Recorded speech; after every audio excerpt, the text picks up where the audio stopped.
കേട്ടല്ലേ sound? ഇതുപോലെ നമ്മൾ നല്ല മുരിഞ്ഞ കായവറുത്താണ് ഇന്ന് ഉണ്ടാക്കിയെടുക്കാൻ പോകുന്നത്. അതിന് വേണ്ടിയിട്ട് പച്ചക്കായാണ് എടുക്കേണ്ടത്. പച്ചക്കായ എടുത്തിട്ട് നമ്മളത് തോല് പൊളിച്ച് കളയാൻ കേട്ടോ.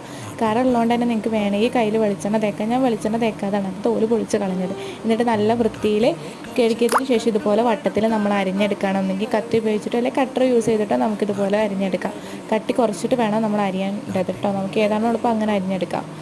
അതിനുശേഷം ഇതവിടെ മാറ്റി വെക്കാം. നമുക്കത് പൊരിക്കാൻ ആവശ്യമായുള്ള ഓയിൽ ചൂടാക്കാൻ വെക്കാം. അത് ഓയിൽ ചൂടാവട്ടെ. അതിന് മുമ്പേ നമുക്ക് ഒരു പാത്രത്തിൽ വെള്ളം എടുത്തിട്ട് അതിലേക്ക് മഞ്ഞൾപ്പൊടി ഉപ്പ് ഇട്ടിട്ട് നന്നായിട്ട് മിക്സ് ചെയ്തിട്ട് അവിടെ വെക്കാം. ഓയിൽ അപ്പോഴത്തേക്ക് ചൂടായിട്ടുണ്ടാവും. ചൂടായ ഓയിലിലേക്ക് നമ്മൾ അരിഞ്ഞു വെച്ചിരിക്കുന്ന പച്ചക്കായ അതിലേക്ക് ഇട്ടിട്ട് ഒന്ന് നന്നായിട്ട് ഇളക്കി കൊടുക്കുക. അതൊന്ന് കുറച്ച് പാകമായി വരുമ്പോൾ നമ്മൾ അതിലേക്ക് ഇതിന്ന് മഞ്ഞൾപ്പൊടിയുടെ വെള്ളം ഒരു 3 സ്പൂണോളം നമ്മൾ അതിലേക്ക് ഒഴിച്ചിട്ട് ലോ ഫ്ലെയിമിലിട്ടിട്ട് നന്നായിട്ട് മൊരിച്ചെടുക്കാം. മൊരിഞ്ഞ് കഴിഞ്ഞ് നമുക്കൊരു പാത്രത്തിലോട്ട് മാറ്റാം. അപ്പോൾ നമ്മുടെ നല്ല ഒരു കായ വറുത്ത് റെഡി ആവും. അപ്പോൾ എല്ലാവരും ട്രൈ